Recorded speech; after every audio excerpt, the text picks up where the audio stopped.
Alors bonjour à tous, bienvenue chez Val en Cuisine pour une nouvelle recette bon réflexe, la deuxième de la série. Rappelez-vous, on a lancé cette série avec la soupe de lentilles la semaine dernière et voilà, c'est la deuxième de la saison. Je vous rappelle le principe de ces recettes bon réflexe, rapides, simples, avec des ingrédients faciles à trouver que vous avez logiquement déjà dans vos placards et qui vont faire plaisir à la famille, à vos invités en mettant un repas sain qui ne va pas faire de mal à votre organisme et en même temps hyper gourmand, puisque je le suis, ne l'oublions pas.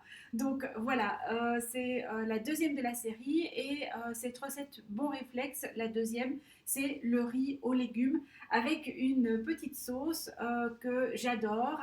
Donc, les ingrédients du jour, on a évidemment besoin de riz. Alors, moi, j'aime bien le riz basmati. Quand je fais du riz, c'est soit du riz basmati, soit du riz complet. Mais j'avoue que j'ai un petit faible pour le riz basmati. Il a un petit goût un peu d'Asie, un peu de vacances, un peu d'exotisme et vraiment en général il plaît à tout le monde et il est hyper simple à cuisiner, hyper rapide. On va aussi avoir besoin d'un légume. Alors le légume que j'ai moi sous la main aujourd'hui, ce sont des aubergines, mais vous pouvez prendre le légume que vous souhaitez. Ça peut être un brocoli, une courgette, des haricots verts, enfin voilà, le légume que vous avez sous la main. Et c'est une recette que vous pouvez adapter à l'hiver, avec les légumes d'hiver également. Donc c'est pas réellement un problème. Alors moi aujourd'hui, j'ai des petits radis que je dois cuisiner, donc je vais les ajouter, ça fera de la couleur en plus, donc un peu en décoration. Mais si vous n'en avez pas, c'est pas grave, ça sera tout aussi bon. Et alors, pour la sauce, on va avoir besoin de tahine. Alors la tahine, c'est une purée de sésame, c'est ce qu'on utilise aussi pour faire les houmous. Donc c'est une purée de sésame qui est beaucoup utilisée dans la cuisine méditerranéenne et qui a plein de super propriétés. Ces propriétés bienfaisantes, bah, c'est notamment que c'est une grosse source de fibres, donc c'est pas mal pour le système digestif. Il est plein d'oligo-éléments, du magnésium, du potassium, du calcium, du phosphore, de la vitamine E, donc c'est aussi un antioxydant. C'est pas mal pour le renouvellement de nos cellules, on en a aussi besoin. Et c'est une bonne source de protéines aussi pour les végétariens, notamment. Donc, comme j'en suis de plus en plus, c'est vraiment très intéressant. Mais attention, ça reste un produit quand même qui est pas mal énergétique, donc ça sert à rien d'en abuser. C'est une vinaigrette, c'est une petite sauce, c'est quelque chose pour accommoder de manière saine vos différents plats, mais ne pas effectivement. Et alors, pour préparer cette recette, cette sauce tahine, on va avoir besoin de tahine, de citron et d'un peu d'eau, de sel et de poivre. C'est tout simple. Et alors, au final, moi en général, je parsème de petites graines. Je peux ajouter encore quelques graines de sésame entières ou des graines de courge, etc.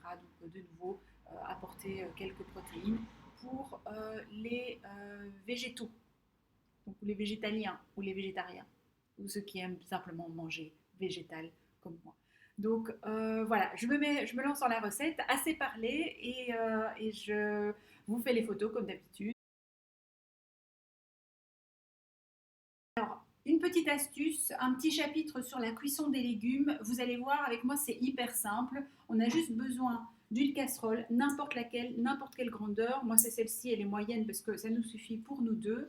Avec son couvercle. Donc ça, c'est vraiment très important. On a besoin de casserole et couvercle. Et alors, de ce qu'on appelle une marguerite. Alors, cette marguerite, ben, je l'ai achetée, je ne sais plus où, en fait.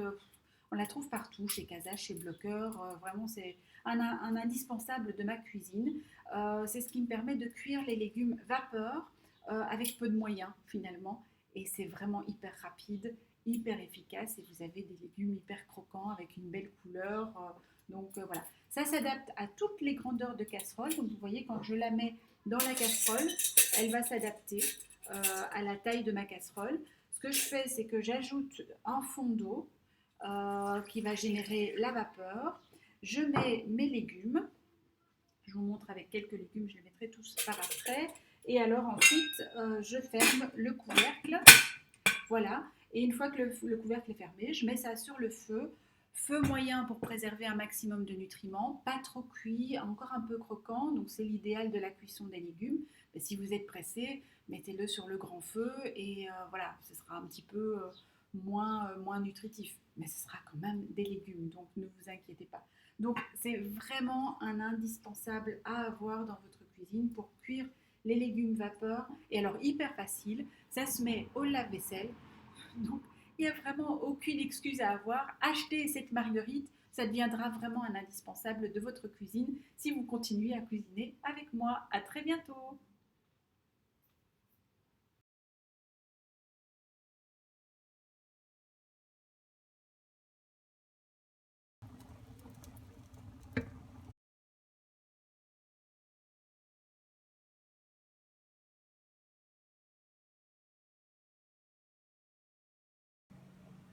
Voilà, et donc on va fouetter, ça va s'épaissir.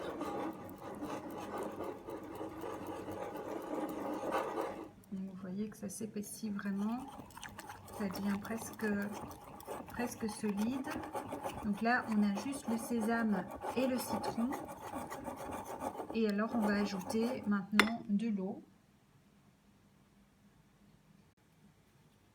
Voilà, j'ai ajouté un peu d'eau et donc l'idée c'est que ça devienne vraiment un peu crémeux.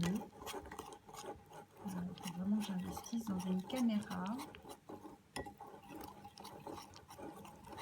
Voilà, donc ça va devenir un peu crémeux. Vous l'allongez autant que vous voulez, à la consistance que vous voulez, et vous avez la sauce pour accompagner votre plat de légumes.